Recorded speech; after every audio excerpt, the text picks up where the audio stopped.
But welcome back to Variety with John and Anna. I'm Anna. We have John Cancio here, and we have a guest with us today, Miss Coryelle Kramer. She is a psychic and an animal communicator. Welcome to the show, Coryelle. Thanks, guys. Thanks for Coryelle. having me here. It's great to see Thank you you guys for coming again. I love you guys.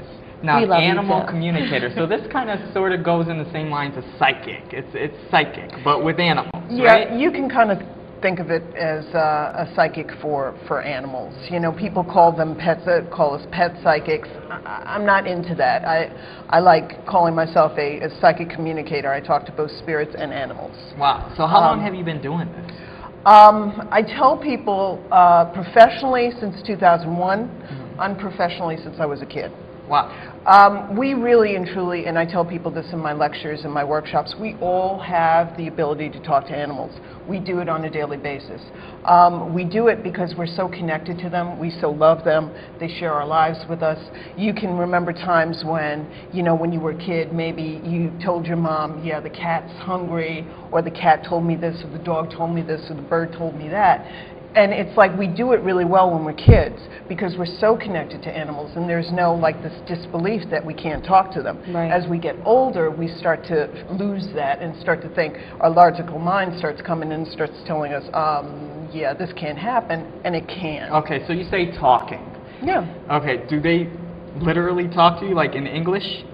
They talk to me in English. I hear their words in my head. Sometimes, I mean, your cat or your animal, for example. I mean, how many times you live with your animal? Don't you ever talk to them? I mean, do you ask them how you doing? I'm coming back in a little bit. But you know, that's the easy part, talking. But them talking back is. See, you hear it a lot more than you think you do. And what I teach in my workshops is I tell people, slow your mind down. You do that by starting to get into meditation maybe. 2 minutes a day. All you have to do is get into the habit of kind of like slowing down the mind, and you'll realize how often you do telepathy, which is basically what animal communication is.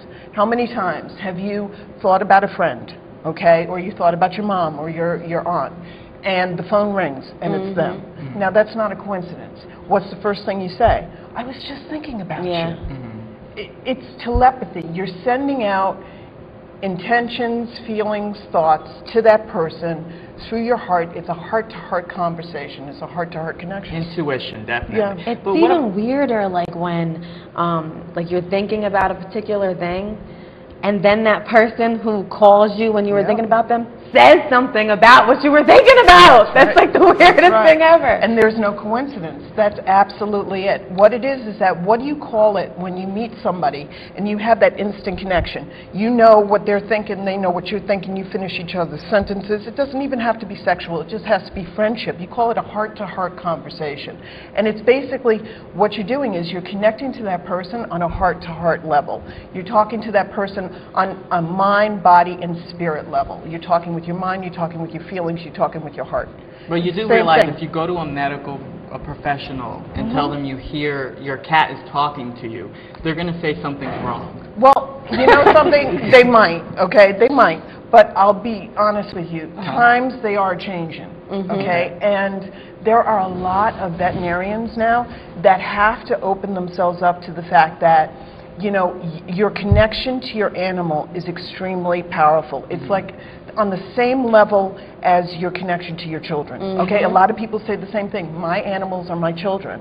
And it's that connection. You know when they're hungry, you know that when they're sad, you get this intuitive feeling. I just get this feeling all the time. I get people, clients calling me up, say, I just get this feeling something's going on with my animal. I can't hear them.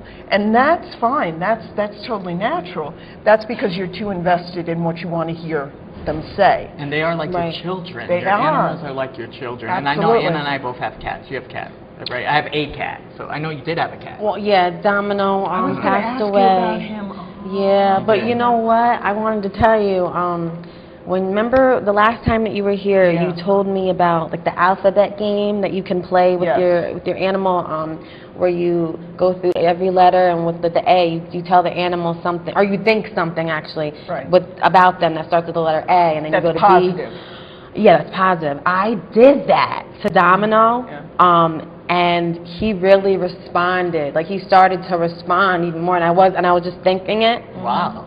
I think I was thinking it. Yeah, I was just thinking it, and he was responding. I forget if I was thinking it or saying it out loud. How was he responding, if I can ask? Like, you know, just like he was like looking at me and like, you know, showing me affection, and like he was more alert, and I was like, oh my God, it's working. Like, see, the reason that I thought up the alphabet game, and basically what that is that you're sitting with your animal, you're quiet, you're in a nice quiet atmosphere, you're taking a few minutes, and you go through the alphabet. You start with A, and you send them an image or a thought or a feeling about a word that represents them, that is a positive word, like appreciation.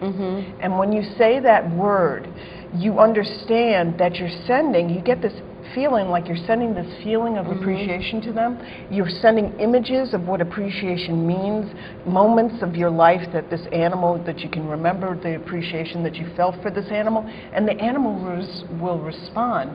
And the great thing about the alphabet game is it's a way for you to physically slow your mind down for just a few minutes, and you see how animal communication works, because your animals will respond to it, absolutely. Now, and it seems like the animals are very like appreciative when you do that. Like, I sensed that from Domino. Like, when I was telling him things about himself that went with every letter, it was like he needed that, and he like appreciated that. Well, how would you feel if somebody sat with you, somebody that you loved and cared about, and they just sent you words and said one word that express to you how they felt about you? That would be delicious. That would be a wonderful feeling, you know?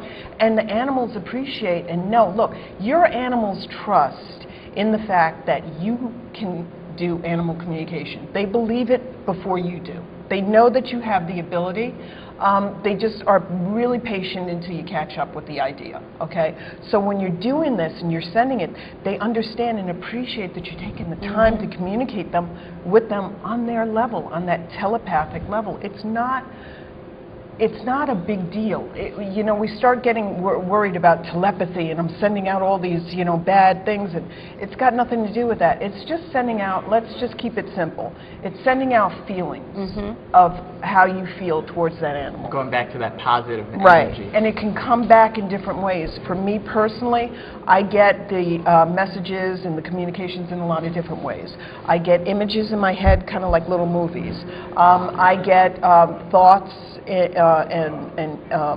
I hear the voice of the animal coming in, and sometimes I can get a sense for their personality. Like, your animal kind of sounds like, you know, George Clooney, or, you know, I get this image of, I mean, also it's like funny. I guess I watched too many Warner Brothers cartoons when I was a kid, because sometimes I'll get like a Bugs Bunny cartoon coming in my head, your animal, you know, but that's their personality coming in.